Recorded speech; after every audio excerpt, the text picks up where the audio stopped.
шабытымызда жатқан ағайындар, сіздердің шапалақтарыңыз, қошеметтеріңіз екенін білсеңіздер, жалпы әрбір өнер адамы сіздерден тек қана шапалақты тілейді. Ал сіздер болсаңыздар ортаға шығып, тілек айтып, би билеп, ән тыңдап, салқындап, жарқылдап, қарқылдап қайтқанды қалайсыздар. Әркім әртүрлі қалайды. Мәселен, аңқау адам ай сайын беретін айлықты қалайды, жалқау адам көлденен келген байлықты қалайды.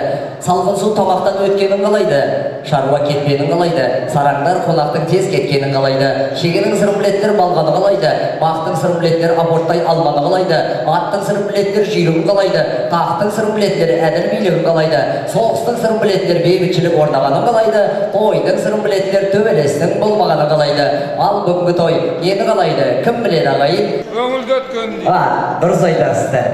Мінекей, бүгінгі той тілектердің тәттісін қалайды, сыйлықтардың жақсысын қалайды, жадыраған жанды қалайды, шырқалар әнді қалайды, шертер күйді қалайды, мың бұралған биді қалайды, думанды қалайды, сауықты қалайды, көңілді отқан қалықты қалайды, тамақты қалайды, салатты қалайды, мөңгілі бидің қонақты қалайды, дос-досты қалайды, жас-жасты қалайды, ардақтай бауырым, айгүлдей сұлуды қалайды, мәңгі бірге жүруді қалайды, бірге ойнап күлуді қалайды, бақытты өмір сүруді қалайды, биік шаңырақ құруды қалайды.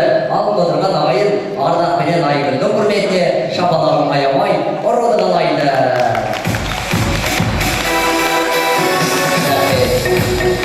Алдыменен мен өзім таныстырып кетейін ағайындар. Мен Дәуірмін, өнер сүйген жасымнан, жақсы адамдар табылады әркез қасымнан. Қазағымның салт дәстүрі ғұрпы, маған қымбат өмірде бар асылдан. Көп кісі отыр танымай, мен де бір өскен елдемін. Ұлы жүзден тараған, дулаттан туған пендемін.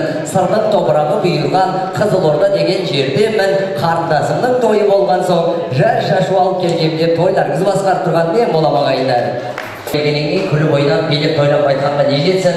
Жаңа Камал анамыз айтып жатыр, ай Дәуір, бүгінгі тойға келген қонақтарға барлығы рұқсат етілген деп, Марат менің құлағыма келіп сыбырлап кетті. Айгүлдің ағасы осы тойға мені арнайы шақыртып қабылдады. Марат, бергенші Марат. Ау Марат, подарок бар деді. Тойда шуламай отырған адамға, арды белді жүрмеген адамға, шапалақты жақсы соққан адамға, жақсы ән айтып тілекті қысқа айтқан адамға дейді. Бірінші орынға есіктің алдында тұрған новый Toyota Сараковка деді. Екінші орынға Талдықорғаннан келген қара тоқты дейді. Үшінші орынға Бішкектен алдырылған ала кофта. Төртінші орынға игрушка подводный лодка. Бесінші орынға новый сотка. Алтыншы орынға русский водка. Жетінші орынға сковородка. Сегізінші орынға зубной щетка. Тоғызыншы орынға пластмассовый кнопка деген. Соның бәрін таратамыз ағайындар. Жастарымызды екі жас қолдарайықшы. Ардан Айгүл кәнекей. Орындарыңызға көтеріп қойыңыздар жастар. Керемет келбетінен ай көрінген, алмайлау, абай сүйген әйгерінен, кешегі төлегендер ғашық болған, Айгүлдің қыш жібектен қай жерге, жау еткен жанардағы оттары қандай, жарқ еткен жүректегі шоқтары қандай, қайта-қайта жанарына қарай дедім, айран сұлу тіріліп кеп қалғандай, Айгүлдің жүзі бүгін аппақ екен, бұл сұлу көрмелектен мақтан едім, осындай қор қызындай сұлу қызы, арта бауырым қайдан зе, тапқан екен ағайындар. Жүрдік мой светті, саған қолым жетті. Сіздер үшін мен бір ән шырқасам, мына құдалық ағайындар өте өнерлі кісілер екен, рахмет сіздерге. Мына баршаңызға танымал аспанға қараймын, жұлдызды санаймын деген әннің әлінде сөзін өзім жазғанымен Абай Бегейдің орындауында тыңдап жүрген боларсыздар. Сол ән сіздер үшін өзім орындаймын. Кәнекей, баршамыз құдалық ағайындар мен ортаға бегешін айырылайын. Кәнекей.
жане